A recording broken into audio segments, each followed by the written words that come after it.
8 minutos y justamente estamos hablando con los gremios, con los personajes que participaron en esta mesa de concertación y otro de ellos es Jorge Enrique Bedoya, presidente de la SAC, la Sociedad de Agricultores de Colombia. Doctor Bedoya, gracias por acompañarnos en Rica Blue. No, a ustedes, muchas buenas noches, ¿cómo están? Doctor Bedoya, usted estuvo, como todos los años y desde hace ya varios años que lo viene haciendo, allí en esa mesa de concertación, donde desde un principio se veía muy lejano que hubiera un acuerdo. Los sindicatos llegaban con el 16%, ustedes como gremio finalmente hacen una última propuesta del 7.21% considerando inflación, productividad y otros factores, y finalmente el gobierno acaba de anunciar que este aumento estará cercano al 23%. Usted desde la SAC, desde la Sociedad de Agricultores de Colombia, ¿cómo recibe este anuncio del presidente Gustavo Petro y del gobierno nacional? Pues muy desafortunado, mire, porque el presidente de la República con ese anuncio se está olvidando de más de 13.6 millones de colombianos que están en la informalidad laboral, y de esos particularmente de 11.3 millones que ganan menos de un salario mínimo. Estos compatriotas con esta decisión cada vez estarán más lejos de poder conseguir un trabajo formal. Pero también el presidente está olvidando del resto de los colombianos, porque con esta decisión muy seguramente el Banco de la República no va a bajar las tasas de interés o las va a empezar a subir si esto empieza a generar una presión inflacionaria, y ese bulto lleva a toda la ciudadanía. El que tenga una tarjeta de crédito, el que tenga una libranza, el que tenga un crédito de vivienda, el que tenga un crédito de educación. Y también paradójico, porque un gobierno diciendo que hay una emergencia económica y donde el gobierno también tendrá implicaciones para el Estado, el incremento del salario mínimo, como si nada. Entonces, claramente una decisión populista en medio de un proceso electoral, pero que se va a llevar de calle a más de 13 millones de colombianos que están en la informalidad laboral. Doctor Bedoya, usted participó en esa mesa de concertación donde, por ejemplo, Jaime Alberto Cabal de FENALCO desde el primer momento dijo: yo no voy a participar porque yo siento que no hay ánimo de concertación. Bruce McMaster, usted, Asobancaria y otros gremios sí estuvieron allí, ACOPI, con quien estábamos conversando, y finalmente, pues cuando uno hablaba con ustedes, cuando hablaba con las centrales obreras, todos coincidían en que esto estaba muy lejano, en que iba a ser muy difícil que hubiera una concertación. ¿Usted cómo vio esa mesa y realmente en algún momento el gobierno nacional, que en su momento, pues si lo hemos conversado aquí, pues siempre estuvo más, mejor dicho, tenía que al final del día, cuando no había concertación, sacar el decreto y ojalá pues casi siempre alineado con lo que decía el Banco de la República, con lo que decían los gremios, y en esta vez pues estaba más cercano a los sindicatos. Finalmente termina siendo un aumento incluso superior a lo que pedían las centrales obreras, pero ¿usted cree que realmente hubo en algún momento ánimo de concertación?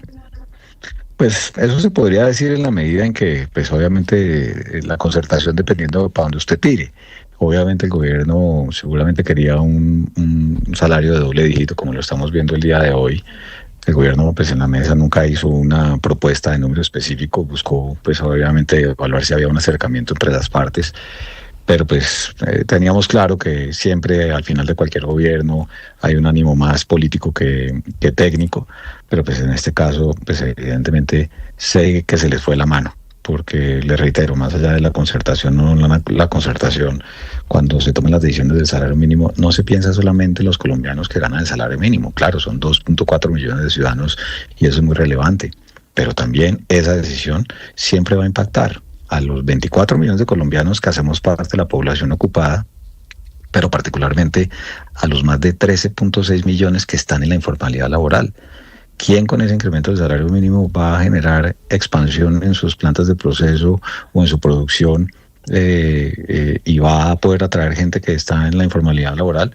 Pues eso estará por verse en lo que ocurre el año entrante. Pero como le digo, qué pesar, porque son poco más de 11 millones de compatriotas que ganan menos del salario mínimo y que esas personas pues se van a quedar viendo un chispero con esta decisión. Sí, doctor Bedoya, hablamos entonces de esas afectaciones, digamos, en lo macro, pero en el sector que usted representa, ¿cuáles van a ser entonces esos primeros efectos, esta bola de nieve que va a empezar a generarse producto de este aumento? Ya hablábamos con ACOPI y nos mencionaba, por ejemplo, el tema de congelar contrataciones, de despidos masivos o de tener que recurrir a nuevos créditos para financiar estos aumentos. En el caso que usted representa, ¿cuáles serían esas principales o primeras afectaciones que se comenzarían a ver a partir del 1 de enero cuando ya se van a cumplir estas nuevas obligaciones? Pues mire, en el caso nuestro es difícil ponerlo sobre la mesa porque son 21 sectores de la producción que hacen parte de la Sociedad de Agricultores de Colombia. Y recuerden ustedes que la tasa de informalidad laboral en el campo es superior al 83%. Y por eso cualquier medida que aleje de la formalidad laboral a la gente, pues obviamente le hace daño al sector, pero particularmente a los trabajadores. Lo segundo pues hay que ver también qué ocurre con los sectores que compiten en el mercado internacional. Mire usted el caso de las flores.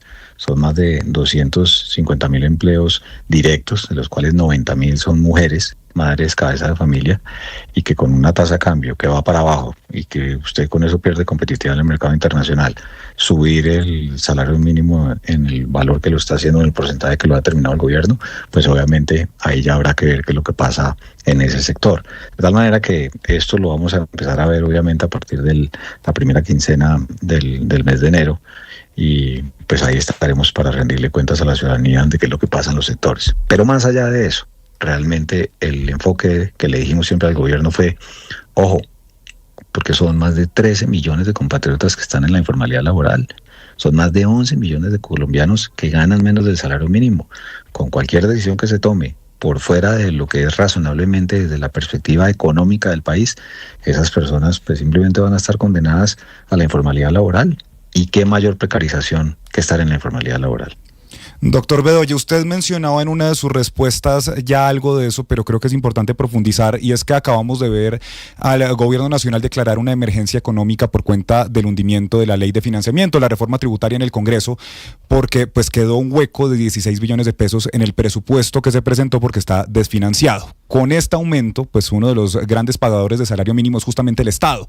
¿Usted cómo ve esto? Hablábamos esta mañana que el aumento del 23% podría abrir un hueco cercano a los 7 billones de pesos. ¿Cómo ve usted también el impacto fiscal de esta medida?